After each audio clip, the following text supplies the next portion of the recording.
Ce mois-ci, sorti de nulle part, Amazon a lâché son propre IDE et a appelé Kiro. Encore bien sûr, un fork de VS Code, qui va se battre pour conquérir le cœur des développeurs.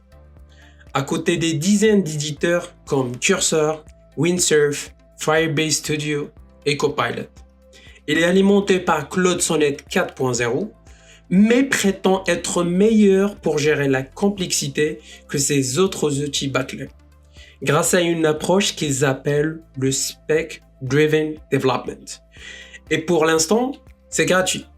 Mais ce n'est pas la seule bonne nouvelle pour les développeurs. Les Chinois aussi viennent de balancer KiMK2, un modèle de code avec des poids open source qui plus ou moins approche les performances de Claude. Ces outils sont si puissants qu'ils pourraient réveiller du code COBOL et lui apprendre à faire du Python. Dans cette vidéo, on va tester Amazon Kiro pour voir s'il est vraiment le tueur du Cursor et Copilot. On est le 23 juillet 2025 et tu regardes le débrief. Tu te souviens peut-être qu'il y a quelques semaines, OpenAI allait racheter ce fameux fork VS Code qui s'appelle Windsurf pour des milliards de dollars. Soudainement, ce deal est tombé dans l'eau. Puis, il y a Google qui arrive et qui a vidé tous les talents de la boîte en les convainquant d'abandonner le navire et de rejoindre Google pour 2,4 milliards de dollars. Ça foutu en l'air beaucoup d'employés de Windsurf, mais c'est pas une perte totale. Parce que juste après ça, Cognition, le créateur de Devin, a rappliqué après Google pour racheter tout ce qui reste. Dans ce qui semble peut-être le deal tout en action. On vit dans un monde où les gens vont littéralement te payer des milliards de dollars pour un fork de VS Code. Pourquoi ça ? Tout simplement parce que toutes ces boîtes sont désespérées de faire utiliser leurs produits aux développeurs.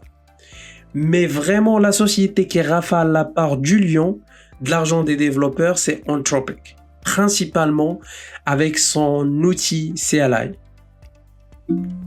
Les revenus d'Anthropic ont explosé, passant de moins d'1 milliard l'année dernière à plus de 4 milliards cette année. Et l'un de leurs plus gros investisseurs, c'est Amazon, qui a injecté 8 milliards de dollars dans la boîte jusqu'à présent.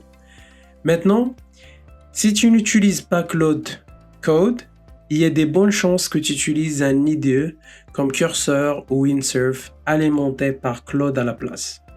C'est génial, mais le problème c'est que Anthropic tient Cursor par les coups. Si toi en tant que développeur tu veux utiliser Claude, Cursor doit faire l'intermédiaire et le tarifier d'une manière qui puisse éventuellement devenir profitable. Récemment, Cursor a essayé de faire quelques ajustements tarifaires qui ont pris beaucoup de clients au dépourvu.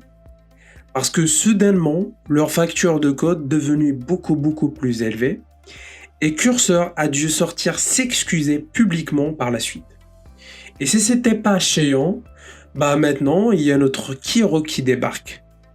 C'est aussi un fork de VS Code avec beaucoup de fonctionnalités similaires. Et d'après sa tarification initiale, on dirait que tu vas pouvoir tirer beaucoup plus de Claude pour un prix beaucoup plus bas. Je suis sûr que c'est juste une coïncidence totale qu'Amazon aille choisir de sortir Kiro maintenant. Mais testons-le pour voir s'il est vraiment bon. Globalement, je vois que le design a l'air sympa, mais ça m'a paru un peu long et qu'il manquerait quelques petites fonctionnalités comme les checkpoints de chat dans Cursor. La plus grosse différence par contre, c'est que Kiro essaye de t'empêcher de générer un tas de merde d'un coup. Plutôt que d'aller directement au code, il t'encourage à commencer dans un fichier Requirements, qui définit des trucs comme le User Story et les conditions d'acceptation. Puis, une fois que ce plan est en place, il peut passer au design, qui est le document de conception qui détaille l'implémentation comme ta structure de composants, ta stratégie de test, ta stratégie de gestion d'erreurs, ainsi de suite. Et puis finalement, ces deux documents se combinent ensemble pour créer un plan d'implémentation. Chaque tâche va détailler le code que l'IA devrait écrire. Puis, tu peux cliquer sur le bouton dans l'IDE pour la lancer.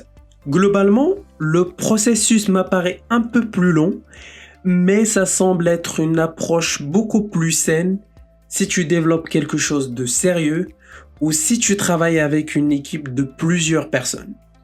Globalement, ça ressemble à un IDE conçu pour plaire des développeurs qui travaillent en entreprise ou des trucs comme les documents de conception et la qualité du code comptent. Actuellement, Kero est un logiciel propriétaire et il est alimenté seulement par Claude. Mais dans le futur, il prévoit d'offrir d'autres modèles. Pour l'instant, Amazon l'offre gratuitement, mais seul le temps dira s'il devient vraiment un vrai tueur de curseur ou non. C'était le débrief, merci d'avoir regardé et on se voit très bientôt.